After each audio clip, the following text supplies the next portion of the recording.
کو صاف رکھا جائے.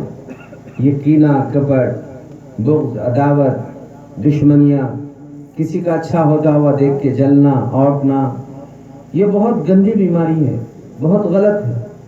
اس سے بڑے نقصانات ہو رہے ہیں. ہمارے دل صاف رہنا چاہیے. دلوں میں ایک ایک مسلمان اور ایک ایک ایمان والے کی عظمت اہمیت احترام انسانیت تو ہر ایک کا ہمارے پاس ہو. ہمارے ہندو بھائی کا بھی, وہ بہرحال انسان ہے, وہ انسان ہے. مذہب کی تفریق ایک الگ چیز ہے, ہمارا کسی کے مذہب سے کوئی تعلق نہیں, لیکن انسان ہونے کے ناطے وہ بھی ہمارا بھائی ہے. ہمیں مذہب نے یہ تعلیم دی ہے جب وہ بھی ہمارا بھائی ہے تو کلمہ پڑھنے والا کتنا قریبی بھائی ہے. اللہ تعالیٰ نے حضرت نوح علیہ السلام کو فرمایا, نوح علیہ السلام کے بیٹے کو نوح علیہ السلام مستقل سمجھاتے رہے, بیٹے آؤ ہمارے ساتھ آؤ, ہماری کشتی میں سوار ہو. اس نے کہا کہ نہیں, میں آپ کی بات ماننے والا نہیں ہوں. قرآن میں پڑھیے آپ, حضرت نوح علیہ السلام فرما رہے یا بنی, اے میرے چھوٹے بیٹے, ارکم معنا, ہمارے ساتھ سوار ہو جا, تو نہ ماننے والوں میں سے مت ہو. اس نے کہا نہیں نہیں, میرے پاس سب ہے, نوجوان ہوں, ہٹا کٹا ہوں, مجھے کچھ نقصان دھوکہ نہیں ہونے والا ہے. سآوی الی جبل, پہاڑ پہ چڑھوں گا میں, اور یہ پہاڑ جتنا تمہارا کشتی چڑھتی رہے گی پانی بڑھتا رہے گا, میں پہاڑ پر چڑھتا رہوں گا اور وہ مجھے بچائے گا. حضرت نوح علیہ السلام نے فرمایا لا عاصم اليوم, آج کوئی بچنے والا نہیں, جس کو اللہ بچائے وہی بچ سکتا ہے. بیٹے آ. ابھی وہ باتیں چل ہی رہی تھی تو ایک موج آئی اور موج کے تھپیڑے میں کدھر گیا پتہ نہیں چلا, تباہ ہوا, برباد ہوا. لیکن نوح علیہ السلام باپ تھے. میری بہنوں خاص سنو دھیان سے یہ جملہ, بھائیو دنیا کے نقشوں میں پڑھ کر ہم اپنے دین کو آخرت کو برباد نہ کریں. یہ چند روزہ زندگی ہے ہماری اپنی. حضرت نوح علیہ السلام باپ تھے, اپنے بیٹے کو نوح علیہ السلام نے کتنی کوشش کی ہوگی. بہرحال باپ تھے تو اللہ تعالیٰ سے بولنے لگے, اللہ وہ میرا بیٹا تھا, میرے اہل میں سے تھا, اور اللہ آپ نے وہ میرا بیٹا میرے اہل میں سے تھا. دیکھو دیکھو دھیان سے سنو یہ جملے کو, چونکہ اس کے پاس ایمان نہیں تھا تو اللہ تعالیٰ نے فرمایا نوح ایسا مت بولو کہ وہ میرا بیٹا تھا. دھیان سے سنو میری بہنوں یہ بات, دیکھو دیکھو, حالانکہ نوح علیہ السلام سے پیدا ہوا ان کا حقیقی بیٹا تھا, لیکن اللہ فرما رہے انہ لیس من اہلک, وہ تمہارے اہل میں سے نہیں ہے. کیوں؟ انہ عمل غیر صالح, وہ اچھے کام نہیں کرتا.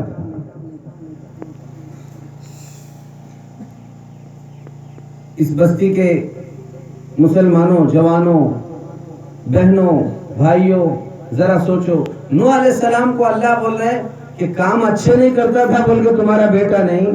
آج ہمارے بیٹوں کا حال دیکھو کیا ہو رہا ہے. ابھی حضرت مولانا صادق صاحب بہت اچھے واقعے پر آ چکے تھے, معلوم نہیں جلدی سے کیوں انہوں نے موضوع کو لپیٹ لیا. تو اس میں یہی بات, پیغمبر اپنے بیٹوں کی فکر فرما رہے ہیں, پیغمبر اور فکر فرما رہے ہیں. حضرت یعقوب علیہ السلام جلیل القدر پیغمبر, اپنی آل اولاد کی ان کو فکر ہو رہی ہے. حضرت نوح علیہ السلام اپنے بیٹے کی فکر فرما رہے ہیں, اولاد کی فکر کر رہے ہیں.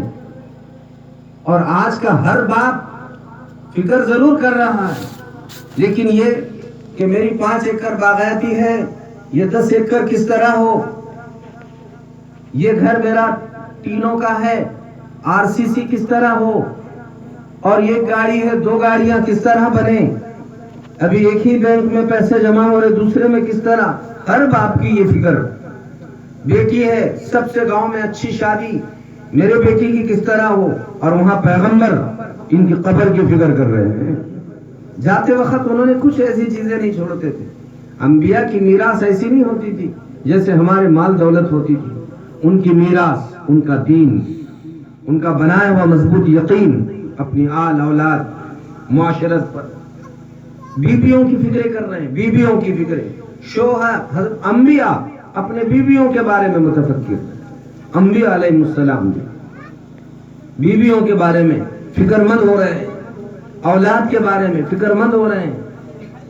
آج بھائیوں دنیا دنیا کر کے ہمارا حال یہ بنا کہ نہ ہم ادھر کے رہے نہ ادھر کے رہے.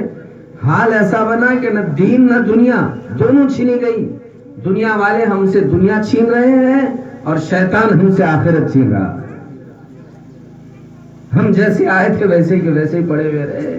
کچھ اگر دنیا بھی ہوتی تو پھر بھی چلو سوچ لیتے 60-70 سال صحیح بہت عیش آرام کے گزارے. لیکن یہاں بھی کچھ نہیں وہاں بھی اگر کچھ نہیں رہا کیا فائدے کی زندگی بھائیو ہماری. اسی لیے عرض کیا بہت تھوڑے دنوں کے لیے اپن دنیا میں آئے ہوئے ہیں اور بھائیو یہ وقت گزار کر آپ ہم سب کو اللہ کے عالی دربار میں جانا ہے. اور پھر اللہ کے عالی دربار میں جانے کے بعد ہر مرد کو ہر عورت کو اور ہر جوان اور ہر بوڑھے کو سارے زندگی کا حساب کتاب اللہ کے دربار میں چکانا. سب چکانا ہے. کہاں کہاں گیم کھیلتے بیٹھے تھے, یہ گیم کتنے منٹ اور کتنے سیکنڈ کھیلے, اللہ کو اس کا جواب دینا ہے. ہر بھائی کو ہر بہن کو جواب دینا ہے اللہ کے دربار میں. ہم تو کھیلتے بیٹھ کر ہم سمجھ رہے ہیں کہ بس ہم نے اپنا وقت پورا کر دیا. یہ اس کا حساب چکانا ہے اللہ کے عالی دربار میں. وہاں ساری زندگی کا حساب کتاب ہونے والا ہے. اسی لیے پیارے پیغمبر صلی اللہ علیہ وسلم نے ارشاد فرمایا لا یزال قدما ابن آدم حتی یسأل عن خمس.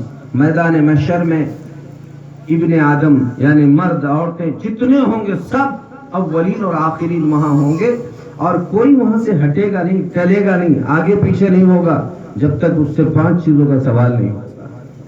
ان میں ایک سوال یہ بھی ہونے والا ہے اپنی جوانی کو تم نے کہاں برباد کر کے آئے, عمر عزیز کو تم نے کہاں کھپا کر آئے.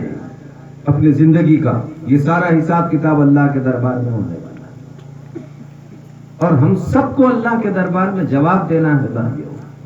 اس لیے بات عرض کر رہا تھا کہ دل ہمارے سب ایک دوسرے کے طرف سے صاف پاکیزہ ہو. کسی کے بارے میں جلن حسد اپن اپنے دل میں رکھ کے رہیں گے تو اپن آؤٹ رہے ہیں. اللہ تعالیٰ فرماتا ہے آؤٹنے والوں تمہارے آؤٹنے سے کبھی کسی کا برا نہیں ہونے والا ہے. منہ تو بھی غیظکم, تم آؤٹتے آؤٹتے مر جائیں گے. یہاں علماء بیٹھے ہوئے تھے کہ قرآن میں ہے. منافقون کا طریقہ ہے عضو علیکم الانامل, عورتیں جیسے انگلیاں توڑتی نا کسی کا برا سمجھنے کے لیے, یہ لوگ ایسا کرتے ہیں کہ اپنی انگلیاں اس طرح توڑ رہے ہیں یہ توڑنے والے ٹوٹ جائیں گے. ان کے توڑنے توڑانے سے کسی کا کچھ نقصان نہیں ہونے والا ہے, عورتیں والے خود آؤٹ ہو جائیں گے. اللہ کو جس کو بلند کرنا ہے اللہ بلند فرما کے رہنے والا ہے. اللہ کو جس کو عزت دینا ہے اللہ اس کو عزت دے کے رہنے والا ہے. صاف بات ہے بھائیوں, ہمارے اپنے اختلافات عارضی جہاں کے وہاں, چاہے الیکشنوں کے ہو, ٹھیک ہے الیکشن میں ہر ایک کی اپنی اپنی پارٹی ہوتی ہے, وہ اپنے اپنے ترتیب سے کام کرتا ہے, ہمیں اس سے قطعی طور پہ کوئی لینا دینا نہیں ہے.